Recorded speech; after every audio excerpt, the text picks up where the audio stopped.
Hi guys, it's Miss Edwards coming to you online. I know that you guys are probably a little bit anxious about what's going to take place over the next month or two. I know this is a very difficult time because you are seniors and this is your senior year and you made it so far and you're almost ready to graduate. Hopefully, we'll be back in school before graduation and we'll actually be able to come back together. I really hope so. Um, for the first time, I can honestly say I actually miss you guys. So, having said that, uh, if you need to contact me, you can do it through Remind. You can do it, send me an email, or you can actually post a response or a comment on Google Classroom. Either way, I will get your email one way or the other. I've heard from a lot of you through Mind already. All right. Also, we're gonna post assignments on those three mediums as well. We will use Perusall. We're gonna use Google Classroom, and then we're gonna use the AP College Board website. If you look on Google Classroom, I put a link to each one of those three things just in case you forgot how to log on to them and access them. Right? So I'm trying to make this as easy as possible. Uh, just bear with me. You know I don't know anything about technology. Okay? How we're doing this video is beyond me. Okay?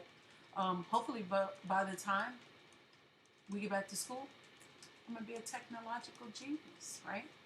All right. We'll see. I'm going to give you a little bit of information before we get into the text that we're going to read today. By the way, we're starting on chapter 10. So if you haven't pulled up the novel that I put online, the link, go ahead and pull that up while I'm giving you this information here. The district handed out some packets of work. I have not seen them, so I don't know what's in them. I don't know if they gave you English work in there, but for AP Literature, for our class, all of your work is going to come from me.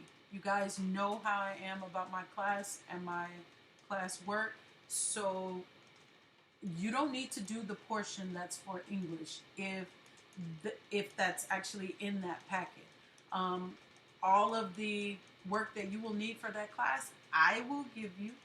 I will grade, and then that is where your grade is going to come from. It's going to come from me. Right? The packets are great. They're just not for AP Literature. Okay? So, we're going to go with the stuff that I have. Most of the assignments, again, we're just going to run it just like we do during class. You know, if it's multiple choice, most of the multiple choice tests are going to be curved.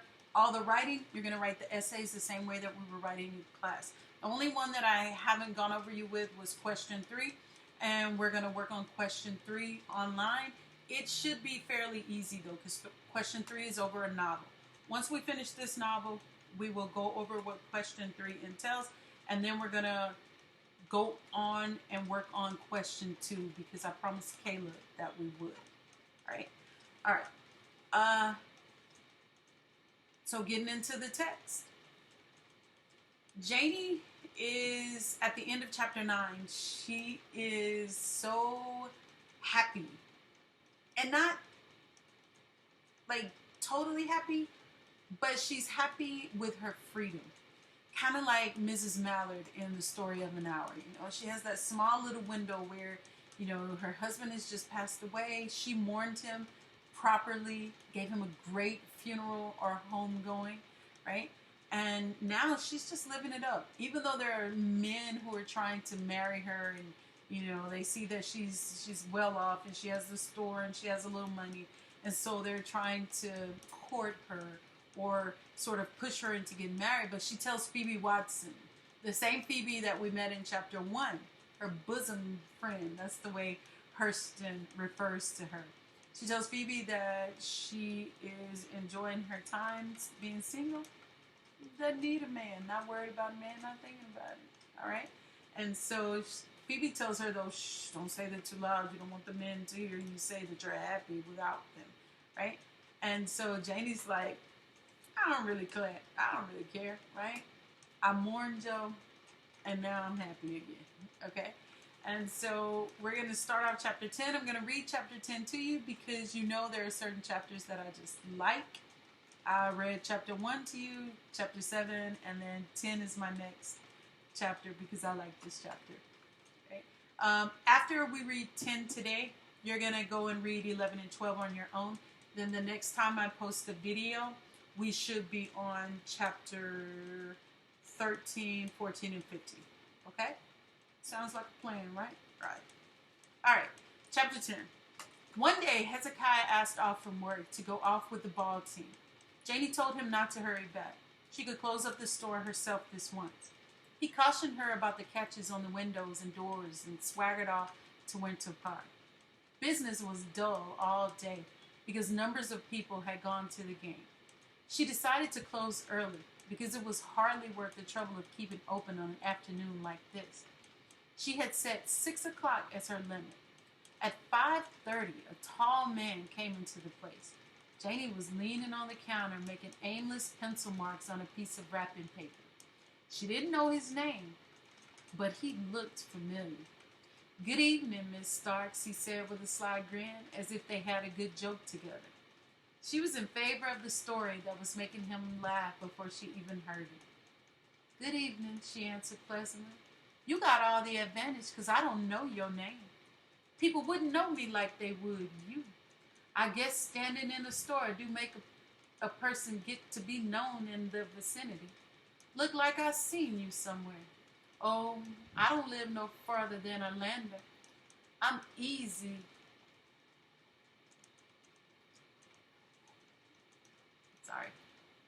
I'm easy to see on Church Street most any day or night. You got any smoking tobacco? She opened the glass case. What kind? Camels. She handed over the cigarettes and took the money. He broke the pack and thrust one between his full purple lips. Got a little piece of fire over there, lady? They both laughed, and she handed him 2 kitchen matches out of a box for that purpose. It was the time for him to go, but he didn't. He leaned on the counter with one elbow and Cole cocked her a look. Why ain't you at the ball game, too? Everybody else is there. Well, I see somebody else besides me ain't there. I just sold some cigarettes, they laughed again. That's 'cause I'm dumb. I got the thing all mixed up. I thought the game was going to be out at Hungerford. So I got a ride to where this road turns out from the Dixie Highway and walked over here, and then I found out the game is in Winter Park. That was funny to both of them, too. So what you going to do now? All the cars in Eatonville is gone. How about playing you some checkers? You looks hard to beat. I is, 'cause I can't play a lick. You don't cherish the game, then? Yes, I do. And then again, I don't know whether I do or not, 'cause nobody ain't never showed me how. Well, this is the last day for that excuse. You got a board around here? Yes, indeed. The men folks treasures the game around here. I just ain't never learned how. He set it up and began to show her, and she found herself glowing inside. Somebody wanted her to play. Somebody thought it natural for her to play. That was even nice. She looked him over and got little thrills from every one of his good points. Those full, lazy eyes with the lashes curling sharply away like drawn scimitars. The lean, over-padded shoulders and narrow waist, even nice. He was jumping her king. She screamed in protest against losing the king she had had such a hard time acquiring. Before she knew it, she had grabbed his hand to stop him. He struggled gallantly to free himself. That is, he struggled, but not hard enough to wrench a lady's fingers. I got a right to take it. You left it right in my way. Yeah, but I wasn't looking out when you went and stuck your men right up next to mine. No fair. You ain't supposed to look off, Miss Starks. It's the biggest part of the game to watch out. Leave go my hand. No, sir, not my king. You can take another one, but not that one. They scrambled and upset the board and laughed at that. Anyhow, it's time for a Coca-Cola, he said. I'll come teach you some more another time. It's all right to come teach me, but don't come to cheat me. You can't beat a woman. They just won't stand for it. But I'll come teach you again. You're going to be a good player, too, after a while. You reckon so? Jody used to tell me I never would learn. It was too heavy for my brains. Folks is playing it with sense, and folks is playing it without. But you got a good meat on your head. You'll learn. Have a cool drink on me. Oh, all right. Thank you. Got plenty cold ones today. Nobody ain't been here to buy one. All gone off to the game. You ought to be at the next game. Ain't no use in you staying here if everybody else is gone. You don't buy from yourself, do you? You crazy thing. Of course I don't.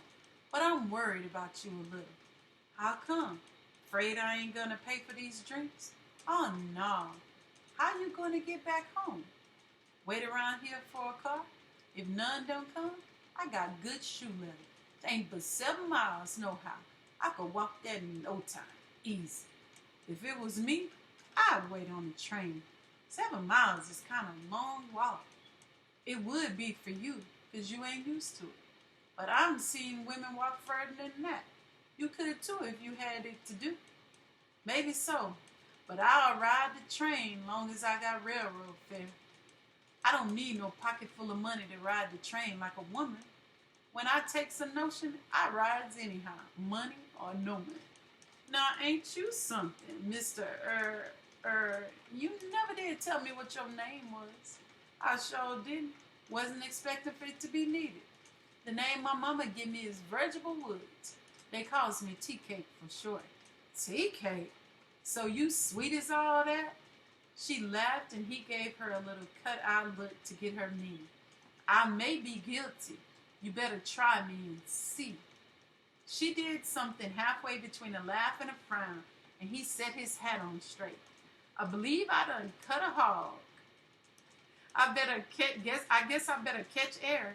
He made an elaborate act of tipping to the door stealthily, then looked back at her with an irresistible grin on his face. Janie burst out laughing in spite of herself. You crazy thing. He turned and threw his hat at her feet. If she don't throw it at me, I'll take a chance on coming back, he announced, making gestures to indicate he was hidden behind a post. She picked up the hat and threw it after him with a laugh. Even if she had a brick, she couldn't hurt you with it, he said to an invisible companion. The lady can't throw. He gestured to his companion, stepped out from behind the imaginary lamppost, set his coat and hat, and strolled back to where Janie was, as if he had just come in the store. Evening, Miss Starks. Could you let me have a pound of knuckle pudding till Saturday? I'm sure to pay you then. You needs 10 pounds, Mr. TK. I'll let you have all I got, and you needn't bother about paying it back. They joked and went on until the people began to come in. Then he took a seat and made talk and laughter with the rest until closing time. When everyone else had left, he said, I reckon I done overlaid my leaving time, but I figured you needed somebody to help you shut up the place. Since nobody else ain't around here, maybe I can get the job. Thank you, Mr. TK. It's kind of straining for me. Whoever heard of a TK being called Mr.? If you want to be real high-tone, they call me Mr. Woods. That's the way you feel about it. If you wants to be a little friendly and call me TK, that would be real nice. He was closing and bolting windows all the time he talked. All right then. Thank you, TK. How's that? Just like a little girl with her Easter dress on. Even nice. He locked the door and shook it to be sure and handed her the key. Come on now. I'll see you inside your door and get on down to Dixie. Janie was halfway down the palm-lined walk before she had a thought for her safety. Maybe this strange man was up to something. But it was no place to show her fear there in the darkness between the house and the store. He had a hold of her arm, too. Then, in a moment, it was gone. Tea Cake wasn't strange. Seemed as if she had known him all her life. Look how she had been able to talk with him right off. He tipped his hat at the door and was off with the briefest good night. So she sat on the porch and watched the moon rise. Soon its amber fluid was drenching the earth and quenching the thirst of the day. Right? That's the end of chapter 10. I want you to, with the online assignment, I'm asking you to choose 2 quotations, kind of the same thing that we did in class, where I would have you choose a quote and then discuss with the class how you felt about that quote or why you chose it or what it made you think about. Except you're going to do it in writing this time. You're going to choose 2 quotes from chapters 10 through 12, 2 quotes that you found particularly interesting, and specifically 2 quotes that you think help advance the theme of this novel so far in the first 10 chapters. Right? So what do you think a particular theme of this novel could be? Find 2 quotes to support that theme and then explain how they help to advance that theme. Okay? Also, there's some study questions, just basic reading comprehension questions, just to make sure that you're reading. Finish those, and then there's a poem that's going to be on perusal. You're going to go through and annotate that poem, same way we did in class with the people that are in your class. You just go on. I'm not going to choose the highlighted sections for you on that poem. You're going to highlight sections in each stanza. You have to do one from each stanza. And then you are going to make the comment and tell why you highlighted that particular part of the poem and what was important about it. Your classmates can come in and interact with you, and you can look at their comments and quotations and all of that. Once you finish annotating that poem, then you're going to log on to College Board, and there's going to be a multiple choice quiz over the poem only. Not over Their Eyes Were Watching God, but only over the poem. Finish that. That should take you into Thursday or Friday morning. So Friday morning, I'll post another video. I'll give you another set of assignments. We'll read chapters 13, 14, 15. I think all of those chapters are really, really short. So we should be able to get through them fairly quickly. If you have any questions, again, guys, please don't hesitate to ask. To give you sort of a hint with the classwork, I want you to think about the theme of power and control. And then I want you to look at the relationship between Janie and TK. And then think back to the previous chapters and compare that relationship or the dynamics of that relationship. Compare it and contrast it to the dynamics between her and Logan and then her and Jody's relationship.